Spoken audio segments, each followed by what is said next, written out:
We don't play all music, only good music. We're Damn Radio. And I'm damn glad that you're here. My name is Samuel Trapp. This is International Flavor. You are on Damn Radio. And I want to first offer you an opportunity to perhaps phone in should you like to do so. That could be some fun for you. That number, if you choose, is 573-746-8020. We can chat about just about anything. I've got a few things I wanted to talk about today. One is a little bit historic. Excuse me. Many of you know that I like history. I like individuals in history. I like some pretty cool things, and I want to find um, I want to find something to play for you and see if that will get the show started. We're gonna play something to get you in the mood.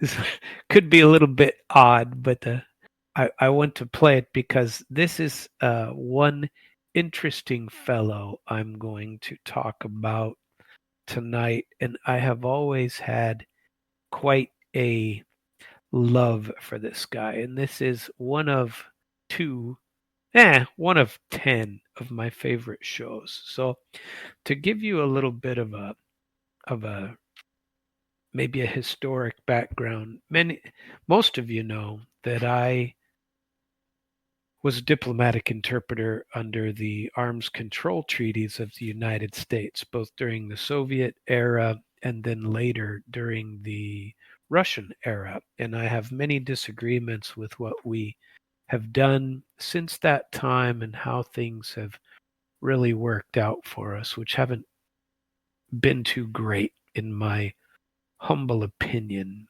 Um, it it's we have made a lot of mistakes as a government. Now, I also wanted to talk a little bit about history, but while I was doing that cool and killer job for that portion of it was only about 4 years long, although I was invited to a few after my active duty service in the military. So basically, as a historic reference, uh, started.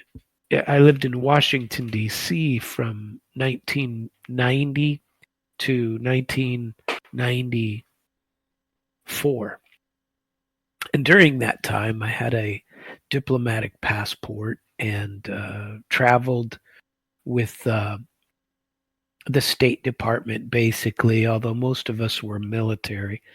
And we were assigned to places like U.S. Agency for International Development.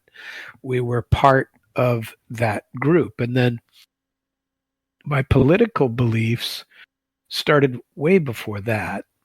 During high school, I studied quite a bit and enjoyed digging into Russian sorts of history. I don't know why, but it always got me.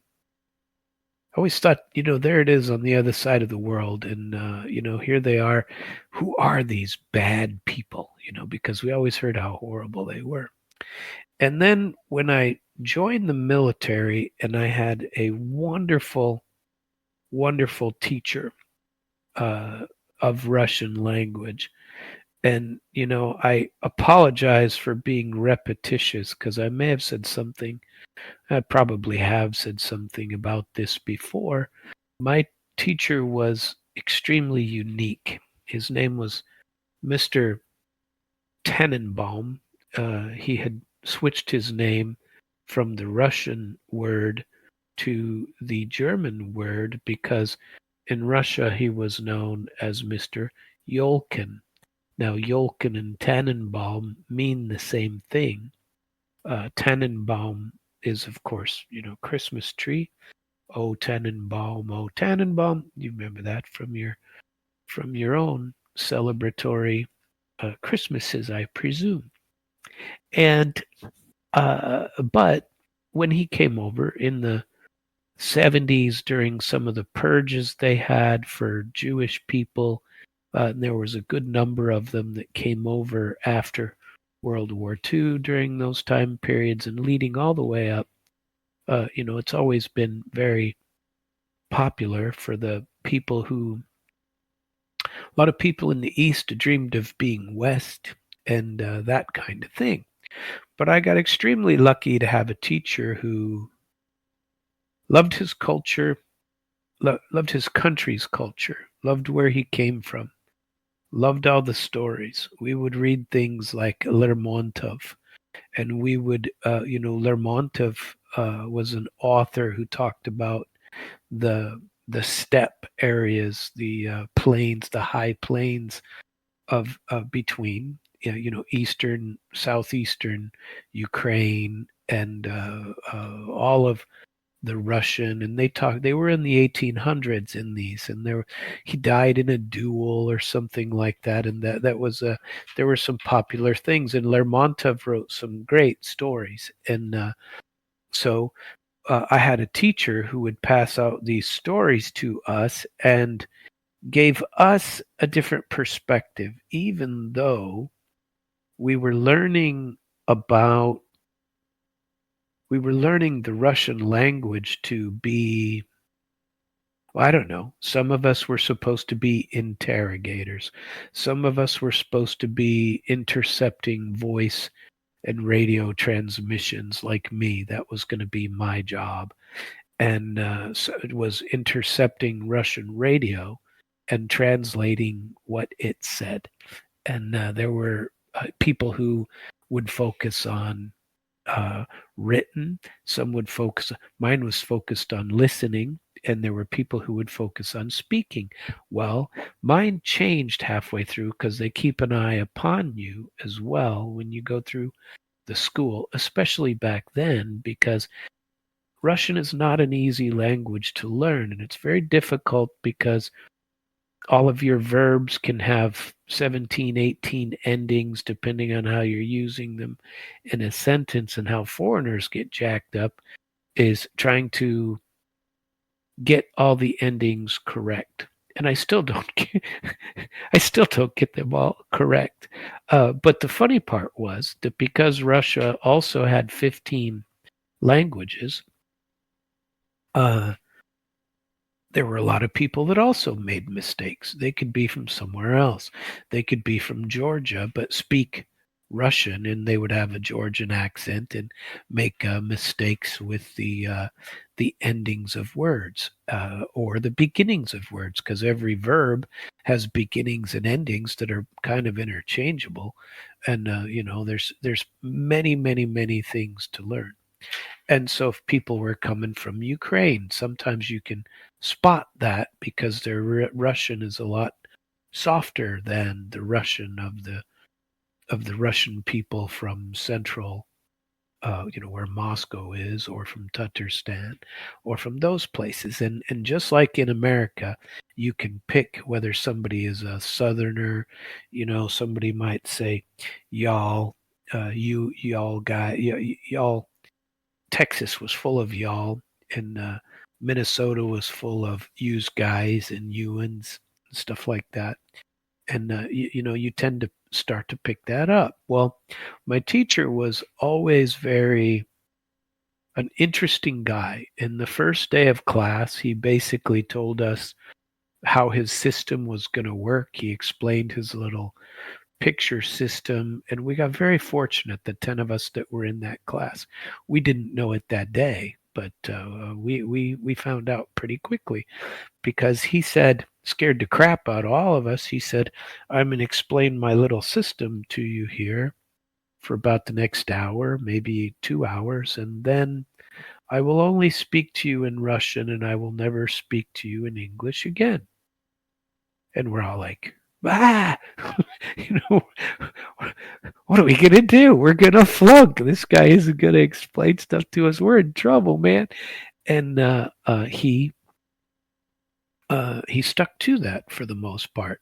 And I remember him saying, well, if it's important enough to say, it's important enough to learn how to say it in Russian. And, well, I suppose that is true. And so basically, by the end of our class, by the end of the first month, we were so far ahead of everyone else. Every class had, say, 200 students, but each of those 200 were divided into 20 classes of 10. So we were one of 20 classes. And by the end, far less than half people graduated. Most people, the pace was too quick, too many issues, but we graduated out of our class. 9 of the 10 people that started, which was pretty much unheard of in those days. And we were an experimental class, and so I really got lucky. I had a conversation with a guy on the telephone today. It was pretty funny because I consult for some law firms, and the phone rang, and there were other people on the phone, and I happened to pick up the phone, and it wasn't, for me, but I picked it up, and it was a guy who clearly had a Russian accent, and I clearly do not have a Russian accent when I speak in English, and he did. He had a very strong Russian accent over the telephone. And he started speaking to me in English, and I allowed him to speak. His English was decent. And then he said something and he was stuck on a word, but I knew where he was going. And I said to him, in Russian, I said, well, if it's easier for you, I understand absolutely everything in Russian. We can go through and talk about everything that you want to hear. I can tell you about your insurance documentation and all your paperwork, and I can tell you how this is going to work out. If you'd like, I can switch into Russian. Kind of an involved answer, just like that. And at the end, and I said, but, and he goes, well, oh, so where are you from in Russia? I said, well, I'm not. I was born in Cincinnati. And he goes, oh, he said, you're an American. Your parents are Russian then. And I was like, no, they, German, Austrian heritage, in 100 years, our family's been here. Anyway, he got to speaking about it. And even today, and this is 30 years later, I hear this fairly frequently from people that say, wow, Americans don't get to that level of Russian. Well, I'm here to tell you that it isn't because of me. It is not because of me. I got truly lucky in the very beginning, and this guy pushed my desire modules because I am so into history, so into interesting individuals. A few days ago, I told you about a guy named Zhirinovsky, who Vladimir Zhirinovsky was a guy who, and he predicted a lot of these Ukraine things. He predicted, remember I told you about, he predicted Obama. He didn't quite get it right. He said a one-legged Muslim black man, and it turned out that we had a Muslim and a black, but he had both legs. So he's made some mistakes. But I credit my teacher, Mr. Yolkin, Mr. Tannenbaum. Rudolph was his first name. Very nice, very good guy. And I credit him with number one, day one, putting that challenge out there and telling us that we would be far better suited to, if you're going to say it in Russian. And if it's important enough to say, you will, look it up, explain it to me, talk around it. And I don't know if any of you speak a foreign language, but what I always found interesting when working in the translation field, especially with nuclear scientists, because these guys are damn geniuses anyway. And they don't talk like normal people in English or in Russian. And I had no idea what I was talking about in English or Russian, but I knew how to translate it. So when somebody's describing the nuclear bomb, I know what it's not like I have seen and can take apart and explain how a detonator works. But I know the word for detonator, and I know the word for warhead, and I know the word for hydrodynamic, and I know all of the key words for how to work it. Well, I credit Mr. Tannenbaum with teaching us how to say workarounds and to get there, because even if you don't know the word, he would say if you don't know the word, you need to work around it.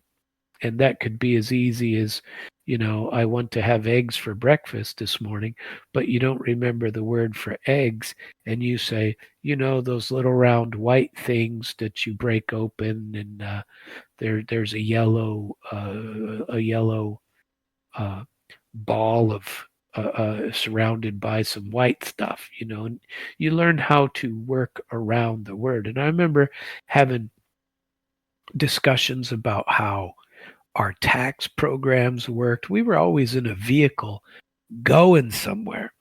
And the Russians were always very curious about everything in America and what we talked about. And so we could have topics and conversations. And even back then, people would say, and they want to help you. So when you speak and you say, the little white things that you have for breakfast, they're immediately going to tell you, eggs. And you say, yes, eggs. And of course, that teaches you how to maneuver, I suppose, in the language. And if you can do it and learn the rules of how the structure works, which is where our teacher was so fantastic. He would teach us the structure, and then you can plug in almost any word into the structure. He taught us language like children would learn. And one of the key things he used, and now I'll finally get to my point. I'm kind of a storyteller, and I always get to stories, is that one of the key points was that he loved his country, where he came from. He didn't like the fact that, that he thought that Jews were being treated poorly, and there may have been some truth to that. I don't believe that's true now. I believe it may have been under the Soviet structure some problems. There are plenty of Jewish people in Russia now. There are plenty of Muslims in Russia now, and a plenty of Asian type of Muslims, which are not the same as Arabic type of Muslims. And it's they have an extremely interesting culture. But what this teacher did was he taught us a love of all things Russian, like movies, like music, like dance, and anything cultural that you could become familiar with. I mean, these are important things to learn and admire in other languages, truthfully. And if you're going to be an expert, and I remember him saying stuff like this, if you're going to be an expert in the Soviet culture, you have to learn about the people and where they come from and why they think the way they do and how they think. And I remember him telling us that Russians do not think like you do, Americans. They just don't. And I'm like, well, that's nonsense. Of course they do. Everybody thinks the same. They all have similar dreams, similar aspirations, similar desires in life. He says, no, they don't. And I've come to find out that is true, and a lot of it is through the Russian culture, which sometimes when you're, for example, when you watch Russian movies, they don't necessarily have heroes. Like every American movie, the good guy's going to win. Every American movie, it's it's a smash up, bang up with the you know the outcome before you start watching the movie. If you're gonna watch a show about aliens coming to get you, at the end, somebody's going to come up with some deal, and the aliens are all going to die of a virus, or they're all going to die because somebody came up with some little known way to defeat them all. And that's an American movie. They're all the same. The good guy wins. You get the story. Not so in Russia, and certainly not in Soviet culture, which is one of the reasons I like their music. I suppose a good word for it would be fatalist. I don't even know if that's properly used, but it's always at the one of my absolutely most favorite movies. People would watch and go, "Oh my God, that is slow as hell." It's a story, and in the end of the story, you don't necessarily have a person who wins, right?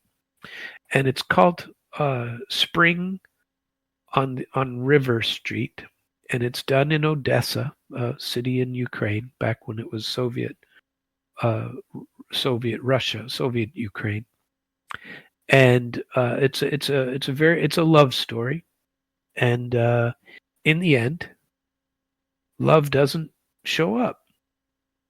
You're left thinking about whether love will show up sometime in the future, but you're also left thinking that is all right.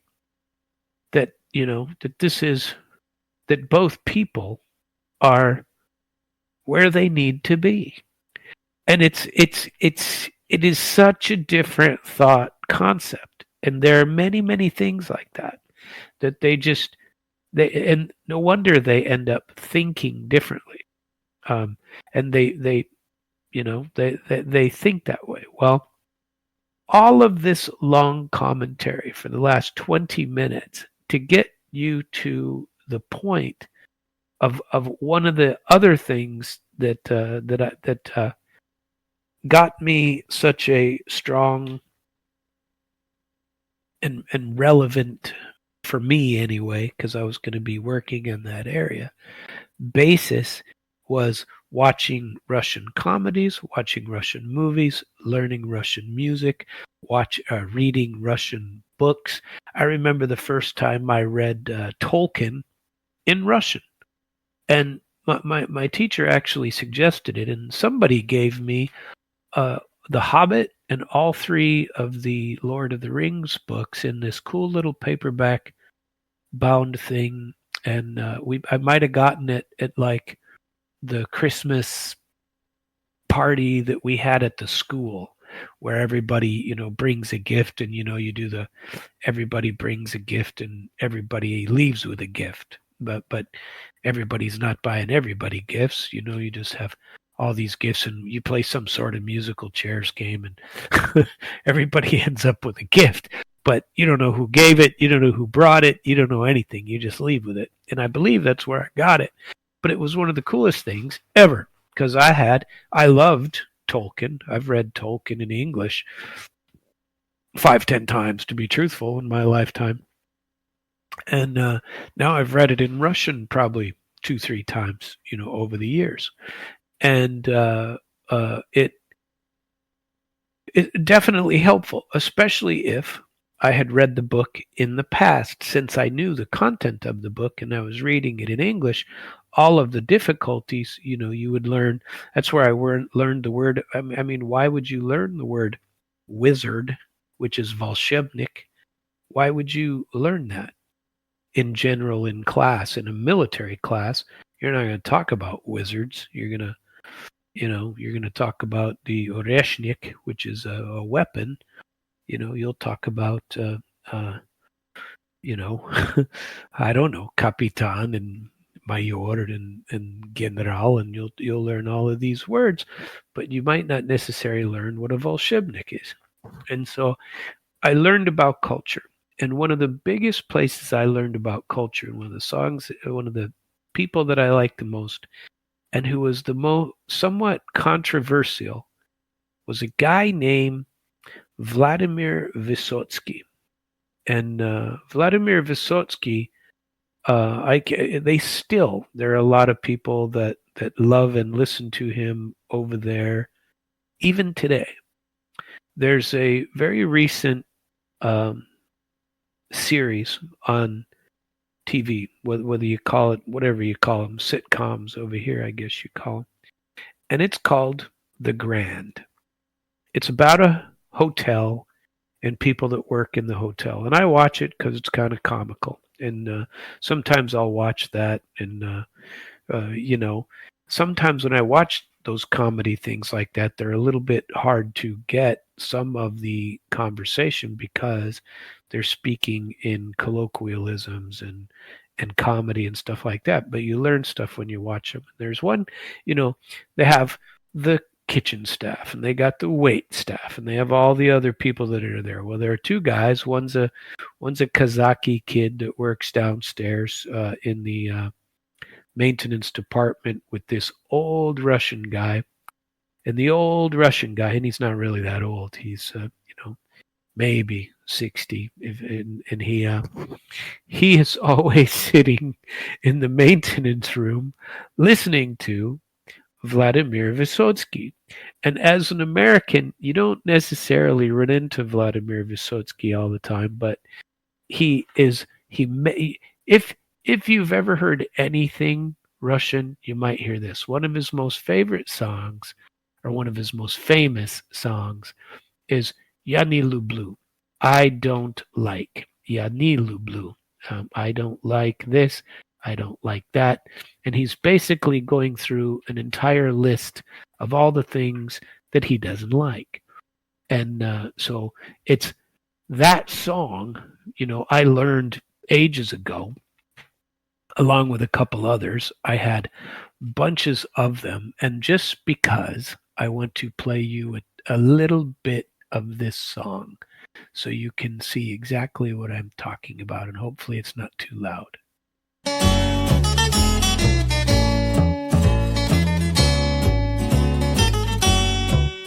Я не люблю фатального исхода. От жизни никогда не устаю.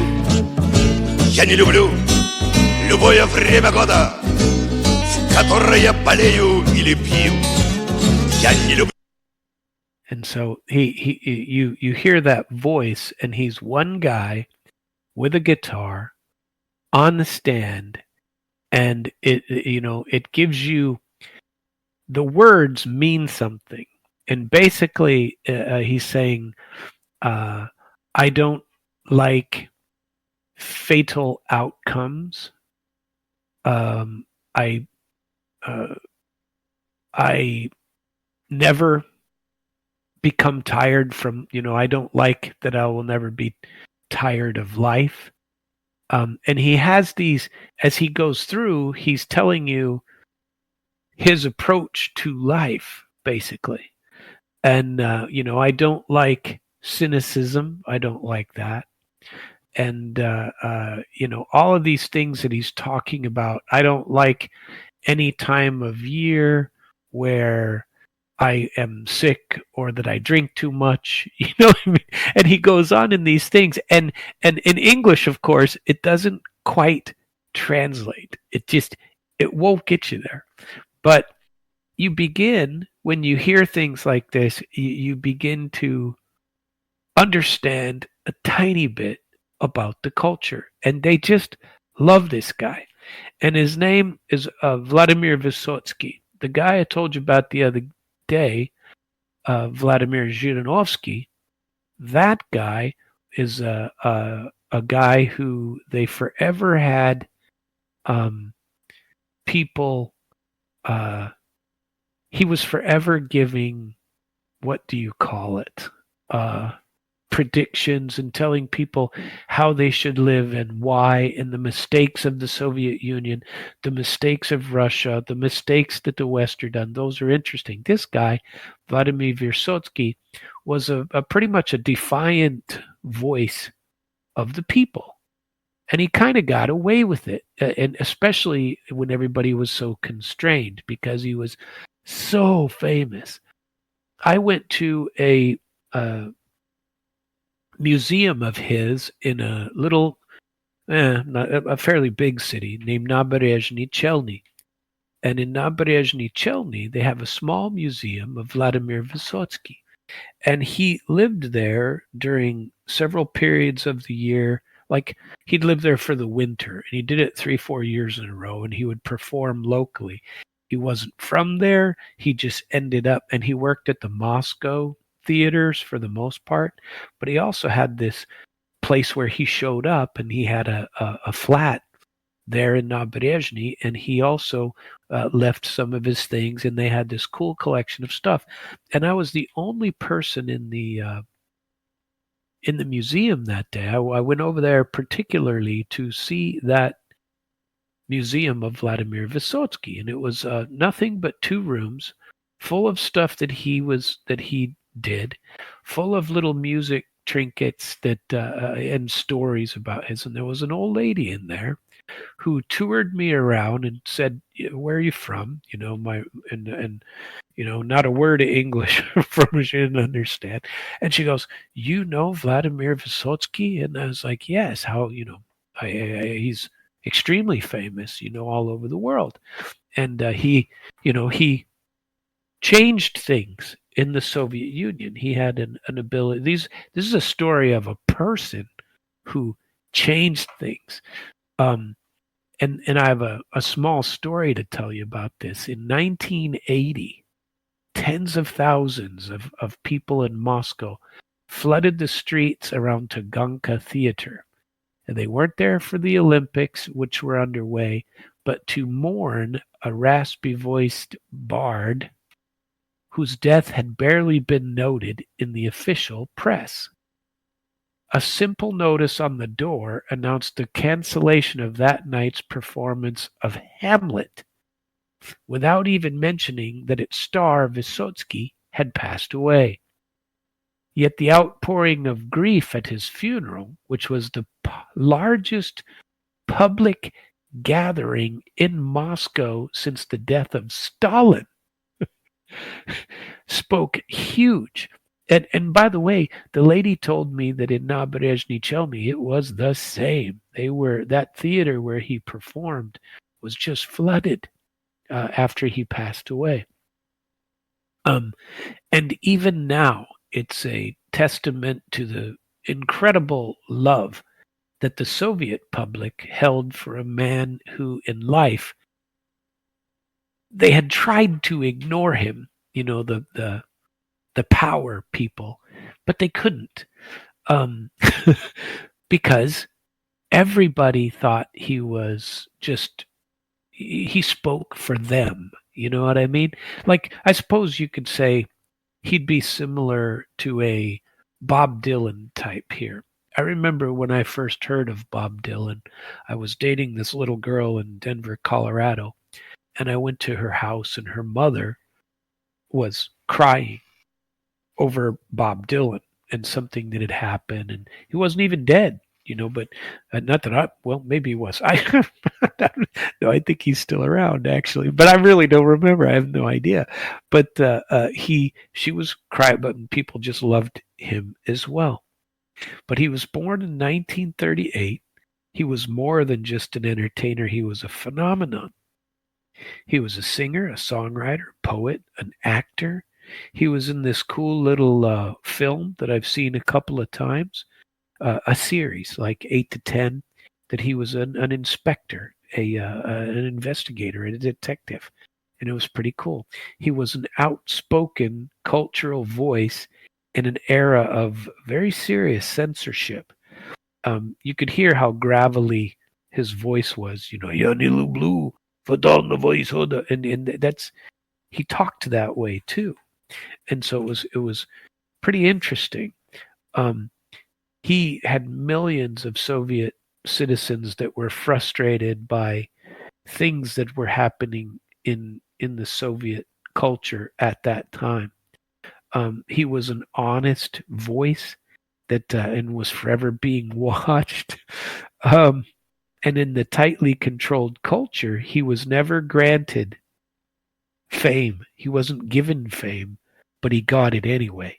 There's been no official records or books, no accolades during his lifetime. Now they'll talk about how wonderful he is, but they never did back then. He sang to packed halls, private apartments, recorded on bootleg tapes that they would pass hand to hand. He wasn't sanctioned by the government, meaning he didn't have like performance contracts. Those were given out to people who had contracts with the Moscow Theater, and he didn't get it. Brezhnev called him subversive, said he was a subversive person, but he was one of the most beloved figures in Soviet history. And so basically, I thought it would be interesting to tell who this guy was. He was born in 1938 to a military family. He was in a very small apartment. Life was hard. They didn't have anything, which was typical in those days. Everything, the way you grow up tends to color who you are later in life.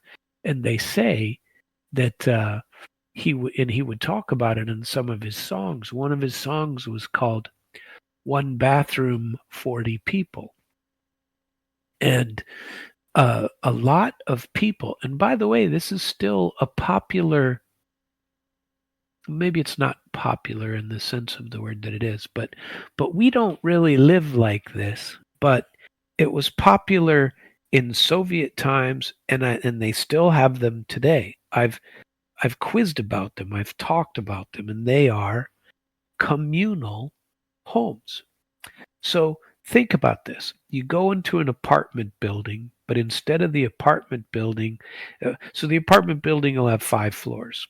And sometimes in apartments you go in, in every apartment, you generally go in and there are, 10 apartments on the floor, each one with 2-3 bedrooms, each one with 1 or 2 bathrooms, each one with a separate kitchen, each one with a separate living room, dining room, all of that, some sort of hall, for people to get in there, and everybody has their own apartment. Well, they still build, and they're still out there, communal homes in Russia where you buy a room in the communal home. And so you have your own separate room for you, your wife, your kids, or whatever. And the bathroom is down the hall, and it's shared by everybody on that floor. The kitchen is a communal kitchen, a bigger thing, and everybody stores their things in the kitchen. And they call them an общежитие, and a general living. Everybody lives together. Well, this is how Vladimir Vysotsky talked about growing up. They had a room and a communal thing, him and his mom and his dad, but his dad was in the military. He was always, singing songs, doing poetry, and he would talk, and his poetry was somewhat, some of the songs that he sang. I used to have, and it disappeared, and I'm very disappointed in this because I think I know where it disappeared to. But I had 2 huge books that were given to me by a diplomat. He was a finance minister of the Soviet Union or something like that, and he gave me 2 volumes of all of Vysotsky's poetry, which were very big books, and he gave me all of his records of music, and it was 15 of them, 17 of them. And one of my kids accidentally gave them away with all the rest of my albums and didn't take them out. And I had said I wanted to keep them. And so I'm extremely disappointed. I mean, that is something that people in Russia cannot get.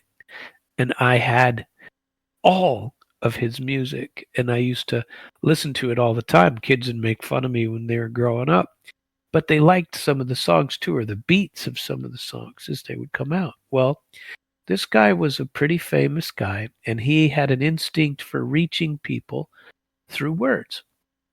When he started to grow up, uh, you know, he, he grew up in a time of war. He was growing up as a kid. It was war, and every Soviet family lost someone. Remember, when you lose 25 million, everybody was touched by this. It wasn't like people from Kyrgyzia or Bishkek or any of the from Georgia weren't affected. They were affected as well, and his family certainly was. And he in the 50s, he trained as an actor at the Moscow Art Theater School, where he met poets and artists, and got his creative ambitions. He also met up with some maybe not so wonderful characters according to the government. One of his close colleagues was a guy named Andrei Sinyavsky, who was a famous dissident. But by 1960, he had begun writing songs. His very first was called Tattoo. And it was a interesting ballads that they have that they sung about, and people liked it. Here's a guy, arguably no real skill. I mean, listen to how he sings in "Я не люблю." Люблю холодного цинизма, восторженность не верю. И еще, когда чужой мои читает письма, заглядывая мне через плечо. He said that was, I don't like it when other people read my letters looking over my shoulder. And he's talking about that in a bigger picture. I don't like people spying on me. It's basically what he's saying. Why can't I live my life, without these interferences? But that voice is so different. Maybe several months ago, I played a song for you and found one that was a couple, a man and a woman that are singing a song. And it's kind of a talking song where they're talking about love, and they haven't seen each other. It's a very interesting song, and that they sing, and they haven't seen each other in 7 years, and it's a song that tells a story. They run into each other on the street, and so he'll say something, then she says something. Well, he has a similar voice to this guy, and extremely. I mean, when I first heard that song, I was like, "Oh yeah, this song. People all over Russia are gonna go crazy for it." Sure enough, they did, and they're everywhere. Anyway, he would sing. He was sometimes labeled with having criminal songs. He would sing about gangsters, convicts, Johnny Cash-ish sort of thing. Folsom Prison Blues kind of guy. He's singing about the downtrodden, right? So listeners began to perceive that he was a satire for the hypocrisy of the Russian, the Soviet culture of the day. By the early 60s, the Soviet Union under Khrushchev had experienced a somewhat of a thaw. Censorship was beginning to relax. There was all kinds of cool movies coming out on the comedy side. They were allowing a little more.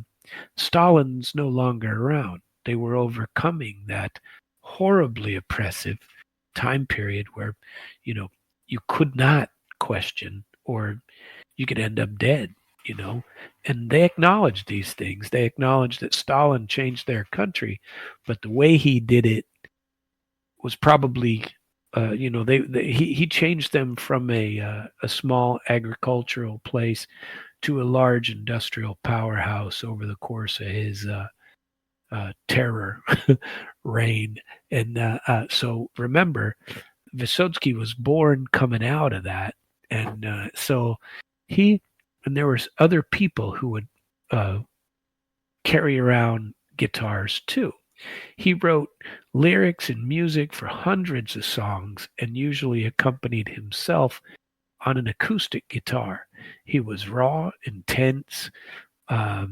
He pushed his songs, to the limit, and he like halfly, partially shouting. You can hear him saying stuff like that through "Yanilu Blue Fatal na Voice Hoda," and you can hear that sort of stuff.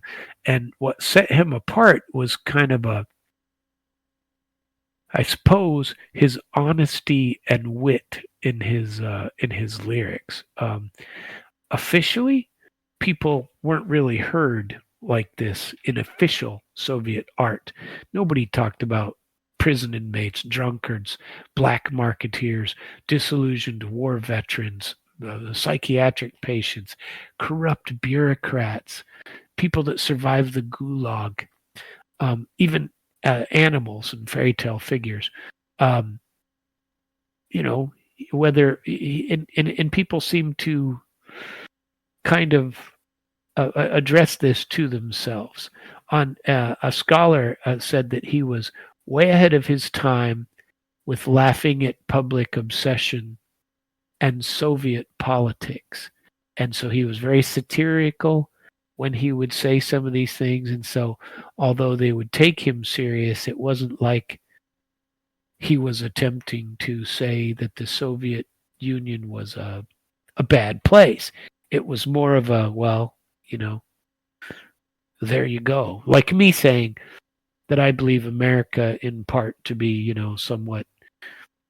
I say things that are somewhat provocative sometimes, but maybe they're not as serious as they could be let out to be. You know what I mean? At any rate, he was like a magnet to people. He when he performed on the stage, people would go crazy just to come see him. He was that, like being in Hamlet, like being in that movie theater that he was in. His popularity grew, and so did the attention that he began to get from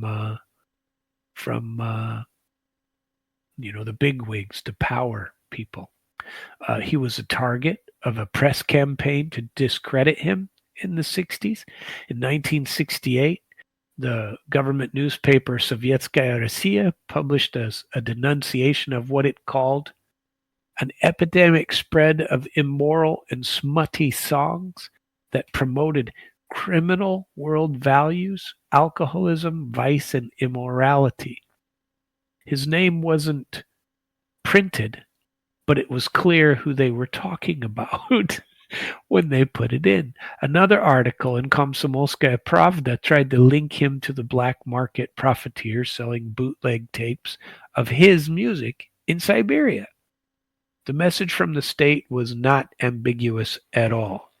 His work was not part of Soviet morality or ideology. He was not one. He was not in the in crowd. And if anything, that made him even more popular. But it didn't stop him. One of my favorite songs that he sings is a song about a friend, a song about my friend. And it is a truly deep and a great song, that he sang. A guy named Dmitry Kovalevsky, who was a Soviet composer, he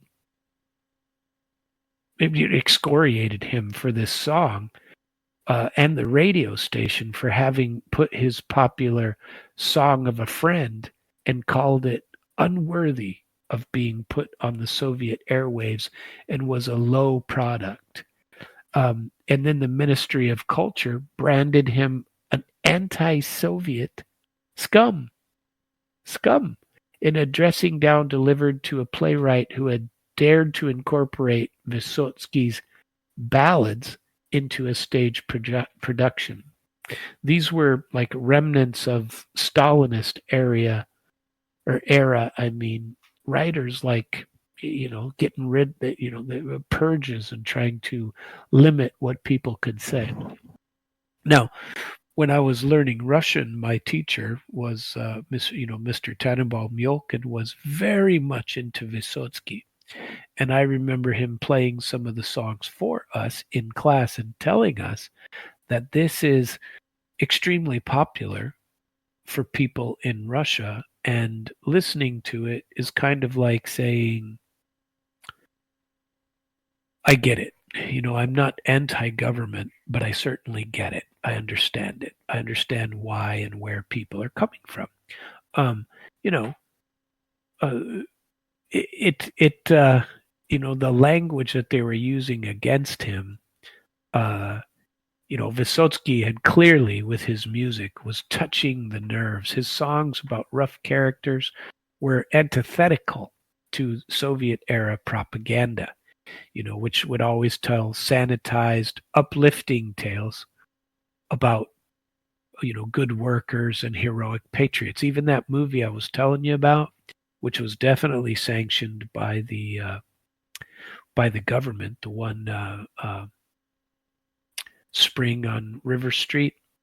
They had huge Soviet propaganda in there, and another one of my and there it was about the huge shipyards and steel mills of Odessa that were built under the times of Stalin, and so they try to make sure back in the 50s to show all of the progress that they had made and what a booming economy that the Soviet culture and the Soviet way of life had brought to bear, in their country, that they had transformed from this villages into these enormous cities and huge factories, and we're now one of two superpowers in the world, and they deserved it. Another movie was the same thing, called Devchata, and it was communal living, like I was telling you about before, where women lived in one group and men, and these are young people out working in the forests and cutting logs and using huge equipment and huge trains and cranes and equipment that was all there and working for. Talk about Soviet propaganda. There's some great movies. And here we were in the Americas, in the United States, at the same time, we were watching a lot of the Elvis Presley sort of stuff, 50s movies, Jerry Lewis, comedies and stuff like that.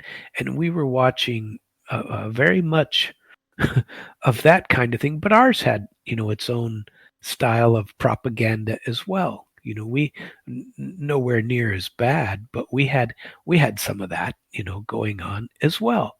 So at any rate, he was never ever claimed to be a dissident, a guy who didn't like like people like Solzhenitsyn or Sakharov. He wasn't one of those guys who was anti-Soviet.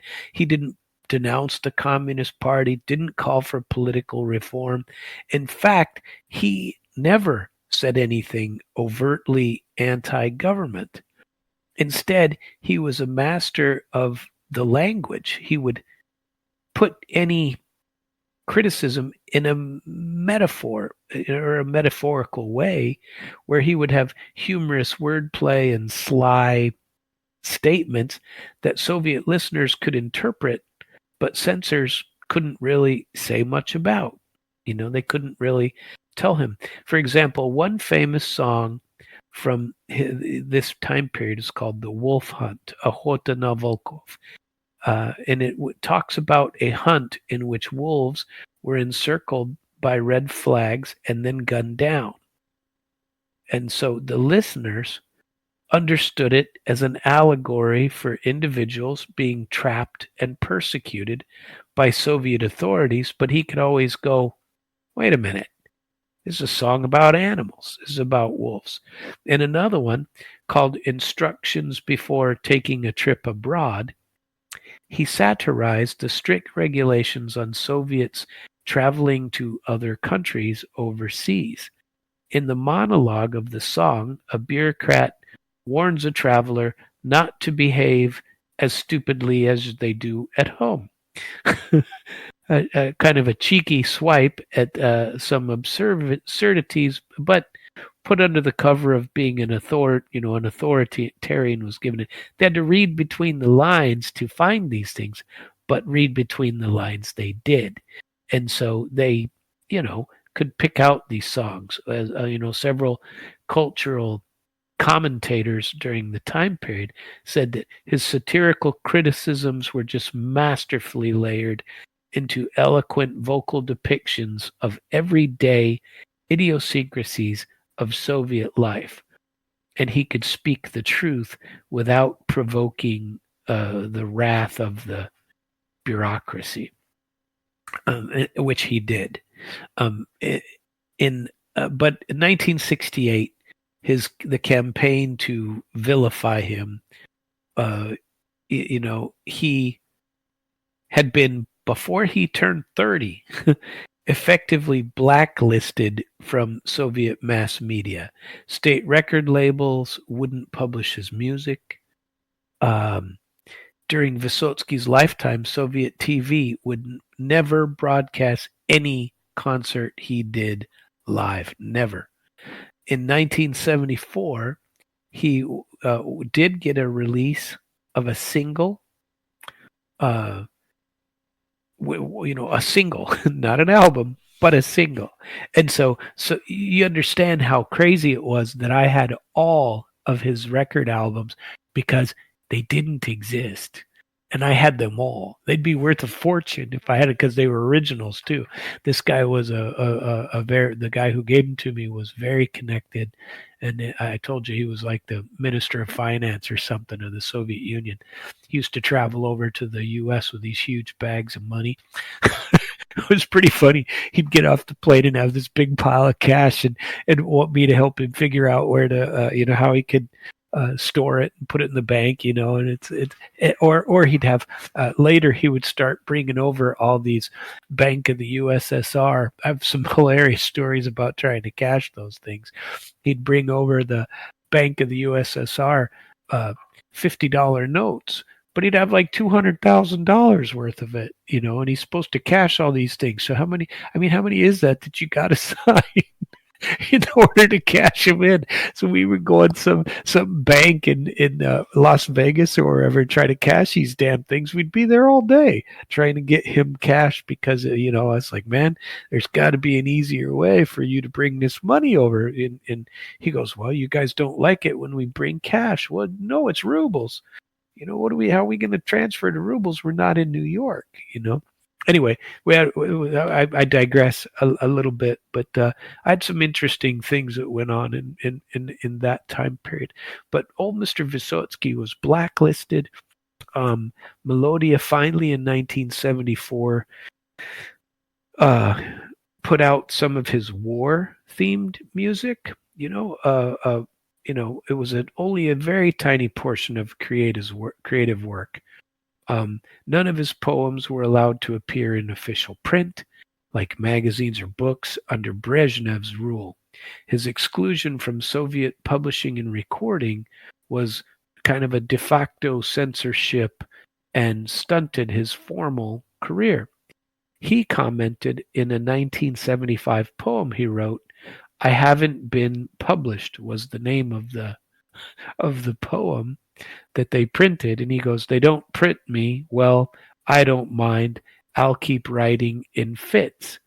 If the censors hoped to silence him by keeping him off the shelves, they underestimated the underground popularity of his work. In the 70s, his voice only got louder and paralleled the unofficial culture that thrived. Now, if you pay attention to some of the Soviet culture like I do, man, the 70s were similar to our 70s and 60s and 70s. All of the people in the clothes that they wore, in the music that they listened to, the Beatles and the things like that were popular as well. And people were trying to come up with music over there.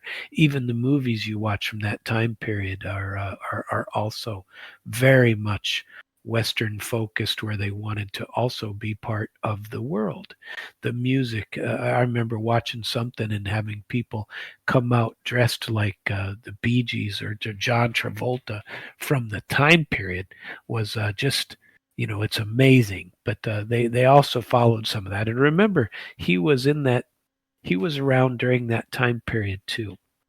Um, we talked about some of his satirical songs that he put out, some of the impact. Hundreds of his songs covered a huge range of themes. He carried social and political commentary to appreciate how his art clashed with official Soviet censorship, I suppose. It's worth examining a couple of songs.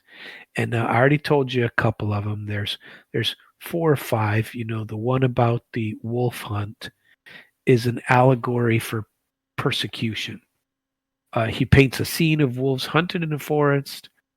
They are surrounded. The hunters are coming. The horns are howling. The wolves refuse to run through the flag. A not so subtle metaphor for Soviet citizens trapped by the red flag of communism. I was born free and the hunt is on for me, he says as one of the wolves, capturing the sense of suffocation felt by the free spirits under an authoritarian system. None of this was stated explicitly, but everybody knew what he was talking about. The song never mentioned the party, never mentioned the KGB, but in 1968 they understood what he was talking about. In fact, Wolf Hunt was among songs singled out by censorship officials as dangerous. It was one of several pieces that was banned and only decades later hailed as a masterpiece. And by the way, many of the songs that he wrote and the way he led his life is now coming out. The fact that I'm talking about some of these things as a person who didn't grow up with Russia, and the fact that I know this guy is, and there's historians over here who do, that would appreciate some of these things and how he talked and how sly he was, and creating some of these songs. Another one he had where he had war and anti-heroism songs and was always questioning official war narratives. Even with World War II, it was and still is sometimes somewhat of a sacred topic in Soviet ideology and even Russian, because everybody was affected, but he would write about it. The Russians always talk about it as a time of heroism and glory, but Vysotsky wrote songs that dealt with war in a more human, tragic focus on loss, fear, sacrifice of the common soldier, not the big picture of fighting for the country, but the little picture of the guy dying on the battlefield, leaving a wife and 2 kids or whatever, For instance, and this is a great song. I love this one. It's called He Didn't Return from Battle. It tells of a soldier whose friend is killed in combat and how the guy is himself left with guilt and grief. Another one called Mass Graves notes that the mass graves, you don't find any individual marker. And they have huge ones over in Russia where they buried hundreds, thousands of people in these huge mass graves. And they just say mass burial, talking about how it basically equalizes everyone, heroes and cowards alike. So the war's futility theme was there, and then the anonymity of death are kind of like taboo themes in Soviet era war discussions. So that telling them that when Melodia is finally they finally put out some of his work in 1974, choosing war songs, because they were the least likely to be in need of censorship. So here, like the song that I read off to you, that I played a little bit of for you, Я не люблю. Я не люблю, когда наполовину или когда прервали разговор. Я не люблю, когда стреляют в спину. Я также против выстрелов в упор. Я ненавижу сплетни в виде версий, червей сомнения, почести иглу. Или когда все время против шерсти, или когда железом по стеклу. Я не люблю. I just like that song. I'm sorry to listen to a little bit, but "Я не люблю," by the way, means I don't like, and he has just a whole number of things that he doesn't like. He doesn't like cold cynicism. He doesn't like it when his mail is read. He doesn't like informers or gossipers. He doesn't like it when the innocent suffer, and all of these things he will never like. And there are many, many more, but it's quite interesting, some of the things that he went through. They talk about. I did quite a deep dive to get some of the stuff on my hero, and he's not my hero, but when I went to his museum, and this lady, clearly a Vysotsky lover, and clearly, she's a much older lady, that she had gone and seen him when she was a small girl with her parents in Naberezhny Chelny, which is the city where his unofficial museum is located. And boy, she had some stories, and she talked about some of these. And Vysotsky's career was just a dance along the edge of censorship. He would test how much truth telling he could get away with.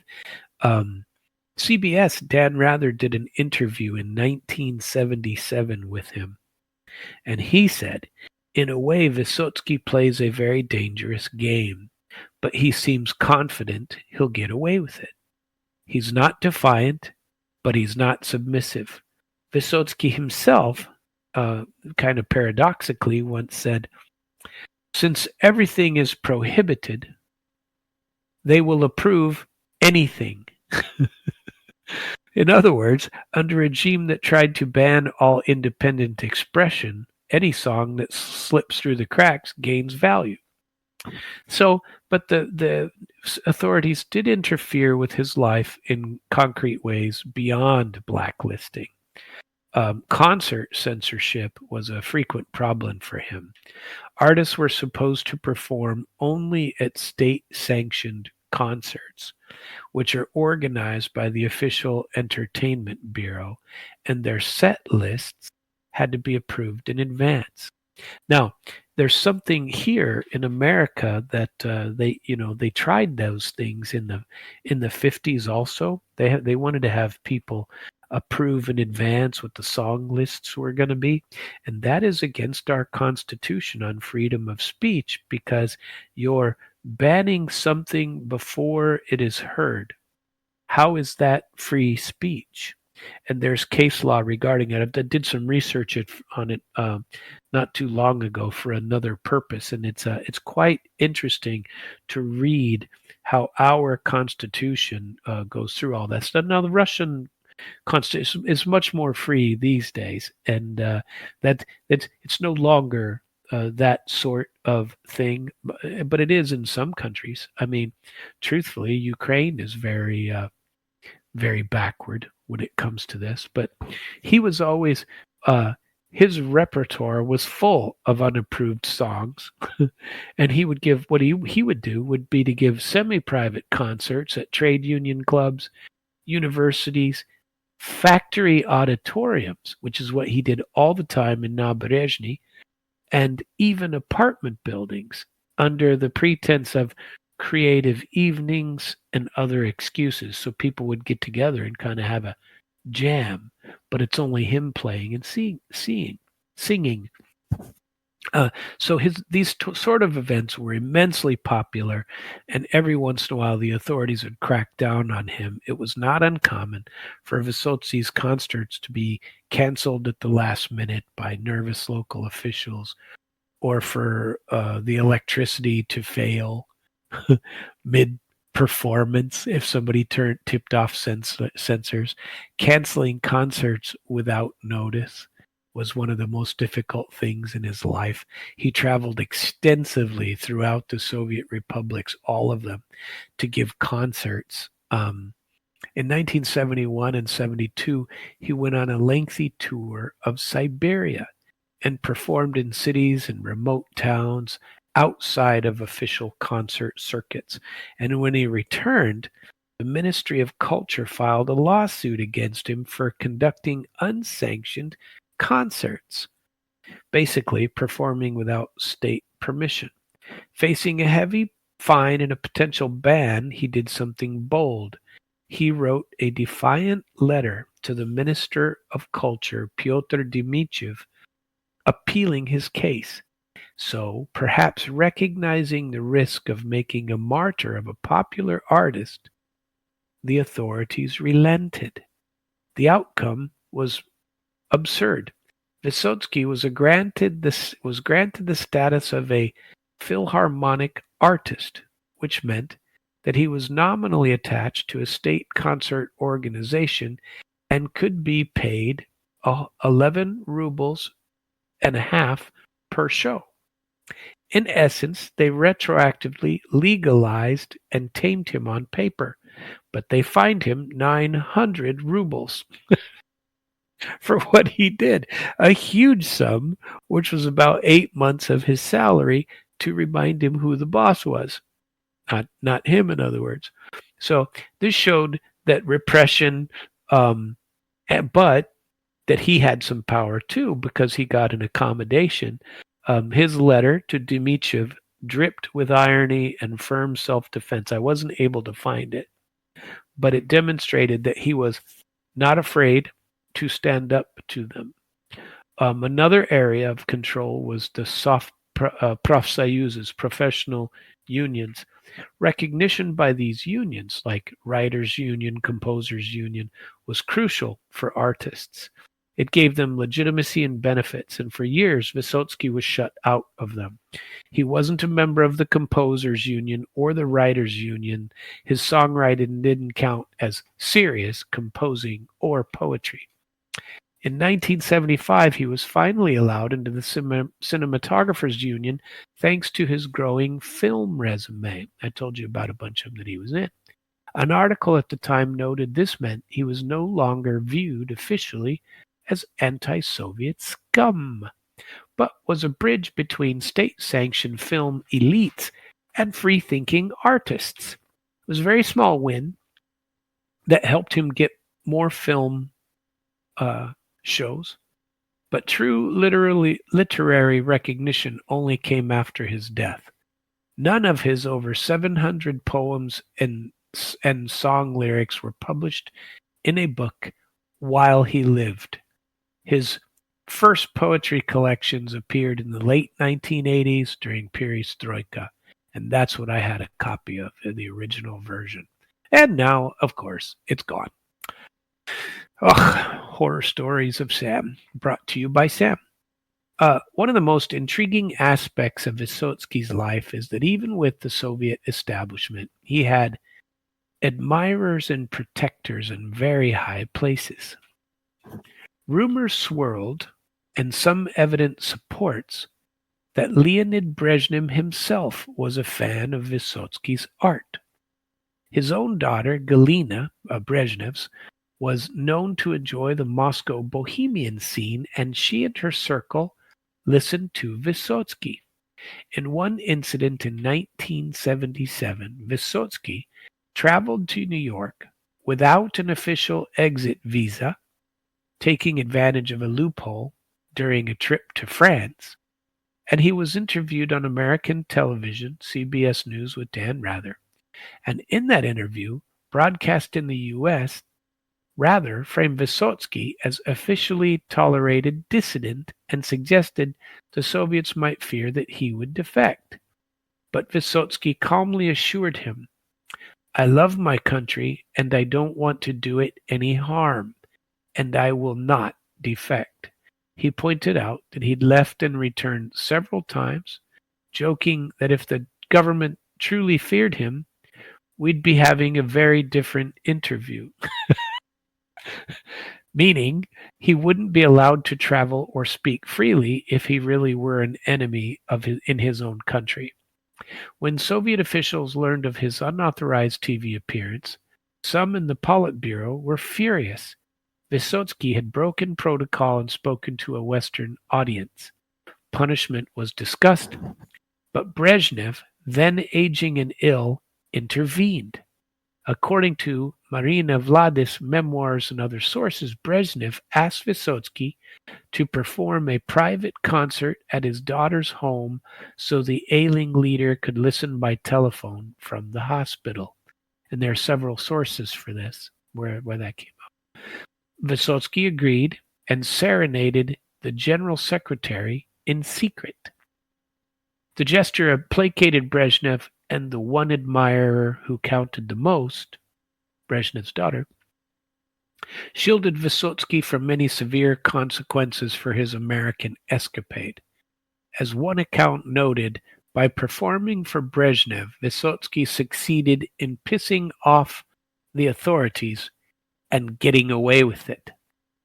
There are also anecdotes about Yuri Andropov, the KGB chief and later Soviet leader for a brief period of time, that he also appreciated Vysotsky's music. One story hinted at an attempted KGB operation to catch Vysotsky performing illegally, but it was tipped off by an somebody internal from higher ups who were fans. So he got tipped off and they never did anything about it. While it's hard to verify these sorts of tales, they do align with the fact that Vysotsky was never officially crushed by the government in an era when other outspoken talents were silenced or exiled, like Alexander Gallic was forced to emigrate for songs explicitly anti-regime. Vysotsky managed to navigate a narrow space of tolerance, and he did love his country. Part of it was his own self-censorship. He did not cross the lines. And part of it was an odd patronage of some members of the elite who saw in him something of value. So I always found him a very interesting person. The KGB's file on Vysotsky apparently remained open, even as some of its officers privately enjoyed his work as well. The surveillance had other effects. The pressure and scrutiny fed into Vysotsky's personal demons.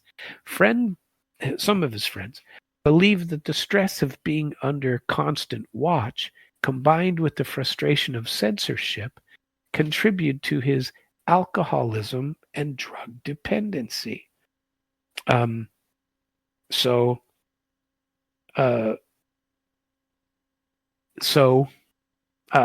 Anyway, he began drinking heavily. Some of his songs from the 70s, like Marathon or Horse Race, are read as metaphors for his frenzies lies.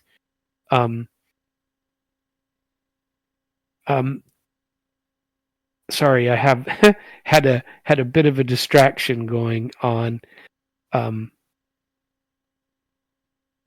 Let's see here. But anyway, I'm sorry for that little break there. He had some songs like Marathon or Horse Race. I'm tied to a bar, like a post, he says. His fame was such that officials couldn't send him to a labor camp for rehabilitation like they could for somebody, an ordinary citizen, but they didn't try to help him with his alcoholism. They just watched, waiting to see what would happen. And by 1979, the KGB had a nickname for him, Vечно Nervny, which means basically eternally nervous or wired, that he was jittery, manic, using drugs. In a guy, his son wrote a book about him, said, "Thank God I'm alive," which was a summary of his life and everything that he had done. He was loved by everyone. If the Soviet state remained ambivalent or hostile, the Soviet people embraced him completely. In the 70s, he was an underground superstar. It's very hard to overstate the extent of his popularity. I told you that even now they play so much of him because he is truly representative of those times and that era, and people who loved him and his music. So I tell you what, I'm trying to find another song, but let's see. What fueled his extraordinary life, was just his voice and his guitar. He never catered to the official stories, and he was always authentic. He was an authentic guy. So and that's why people, even now, still like to listen to him, and he had quite a connection with the people. He never catered to people. He spoke in common language, enriched by street slang, clever wording. He addressed experiences, emotions that were real to people. Frustration with bureaucracy, fear of repression, pride that they survived hardship, love of one's homeland, no matter how flawed. But he was because he was unofficial, people felt like he was theirs. Okay, so I don't know if you know this or understand this, so I'll explain it. So when you when your name is Vladimir, which is of course, probably the most popular name in Russia, if somebody calls you, if they're going to call you Vlad, that's an Americanization. If they're going to give you some kind of a very familiar name, it would be, like if somebody's named James and you call him Jimmy, it would be, they call him Volodya. And so people all over Russia would call him, he was Volodya to them. Like, he was the nickname. He was the friend, they wouldn't, like, I would never, although you could, nobody would ever refer, if they didn't know him a lot, would ever refer to Vladimir Vladimirovich Putin as Volodya, unless it was somebody he was sleeping with, or somebody he went to school with, or something like that. But everybody could call Vladimir Volodya Vladimir Vysotsky because he was one of the public. He was one of them. And his appeal was across every level of social stratus. He was unique. He was adored by the educated elite and the working class. He was loved by soldiers, by criminals. There's a famous anecdote. In the late 70s, he was vacationing in Sochi on the Black Sea when thieves broke into his hotel room and stole some of his belongings, including a jacket and a pair of jeans. He reported it to the local police, who shrugged, saying petty theft was common and unsolvable, most likely. But the next day, Vysotsky returned to find his door jimmied open again, and inside, his stolen items were neatly returned, along with a note of apology. "Excuse us, Vladimir Semyonovich," the thieves wrote. "We didn't know whose things these were. We've already sold the jeans, unfortunately, but here's your jacket and documents." Even the criminal underworld respected him. Vysotsky's songs about thieves and prisoners had not glorified them so much as humanized them, and for that the real-life brothers of the street were very grateful. Meanwhile, at the opposite end of Soviet prestige, the cosmonauts, national heroes orbiting the Earth, astronauts they mean, were big fans too. A group invited Vysotsky to perform at their closed training center before their mission. They helped him professionally. At his urging, these decorated spacemen wrote a letter to the State Film Board asking that he be allowed to act in movies again. No bureaucrat dared to oppose the cosmonauts, and soon after, Vysotsky landed a place in the one I was telling you about, and I really like it. It's called The Meeting Place Cannot Be Changed. Встреча не меняется, and it's a really good show, and that's the one he's a detective in, and it revived his film career. It was an astonishing example of fans circumventing the system on his behalf. As one account summarized, from cosmonauts in space to the head of the Soviet Union to thieves in a hotel to secret police officers who collected his records, Vysotsky was loved and respected by everyone. It glosses over that everyone excludes some of the Communist Party leaders, but it's really not far off. I mean, remember that the minister of finance, or whatever he was very high up in the finance department, was definitely a lover and gave me all of his music. Vysotsky provided a shared cultural reference that unified different generations. Parents who fought in World War II appreciated his war songs. Their children related to his cynical songs about the 70s of stagnant society. Everyone agreed that Volodya was singing about something real. A popular joke was, what's 12 centimeters long, 3 centimeters wide, and makes 3 million people cry? The answer is a reel-to-reel tape of Vladimir Vysotsky. That's some Russian humor for you right there, huh? Even some local Soviet officials and police admired him. One retired militia officer recalled that when he was tasked with keeping order at a Vysotsky concert in the 70s, he ended up listening from the wings, was moved by the performance, and let the concert run well past curfew. So, Vysotsky himself, what did he believe politically? I only have a few minutes. It's an intriguing question because he didn't leave a manifesto or any ideological statement. He avoided direct political declaration, but through his songs, interviews, and testimony of those closest to him, it's clear that he was a man of deep patriotic and cultural sense. He loved Russia, the Russian people, the Russian language, and Russian art. But who was this sharply critical of Soviet system? He said, I love my country. I don't want to harm it. Remember? That's what he said to Dan Rather. Those were not empty words. Some dissidents rejected the USSR entirely, but Vysotsky saw himself as trying to improve or heal society by speaking unspoken truths. He rejected the label dissident if it applied to him because he did not see himself as working against the country.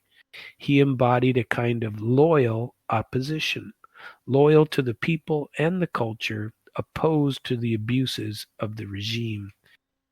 He had many wives. He had quite a legacy. And I can't believe I did an hour and a half on him, and I sure hope that you found it interesting because he was certainly a hero of the Soviet Union. And his story is that of an artist who became the conscious of his own country without ever waving a political banner, remains profoundly relevant even to us. In times and places where artists face censorship or persecution, his example is a reminder that the voice of people can find its own way, and that artistic truth can outlast even the most entrenched official lies. My name is Samuel Trapp. This is International Flavor, and I hope you have enjoyed my discussion of Mr. Vladimir Vysotsky, very famous in Russia. If you would listen to Damn Radio, you can do so. damradio.com/live. We're here all the time. I'm here every night from 9 p.m. to 10:30 Central Standard Time, and I'd love it if you continue to listen. You can listen to our other programs also. Lots of good talk on our station. And I sure hope you join us every night. My shows are on internationalflavor.com.